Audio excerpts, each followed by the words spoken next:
దాంట్లో పెళ్ళలు ఉంటాయి. పెళ్ళలు అంటే తెలుసా అండి?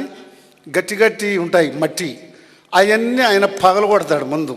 అట్లనే మానవులమైన మనలో అనేకమైనవి పగలగొట్టేటివి ఉన్నాయి, అంటే దేవునికి అయిష్టమైనటి అన్నీ. అందువల్ల గలతీ పత్రిక తరువాత దాంట్లో 17 ఉన్నాయి అన్నమాట.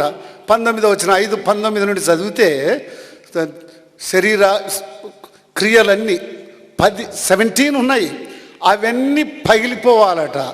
కానీ దేవుడు పగలగొట్టేటప్పుడు మనిషిని ఏ స్థలంలో తాకుతాడో మనకు తెలియదు. ఏ విధమైన ఆయన పనిముట్టును వాడునో మనకు తెలియదు. అది ఒక జబ్బు కావచ్చు, వేరే ఏదైనా కష్టమైనది రావచ్చు, కష్టాలను అలవ చేయొచ్చు. ఏదైనా ఆయన పగలగొట్టడానికి ప్రయత్నం చేస్తాడు, కానీ నాశనం చేయడానికి కాదు. రోమాపత్రిక 8వ అధ్యాయం 1వ వచనంలో క్రీస్తునందున్న వారికి ఏ శిక్షా విధియు లేదు.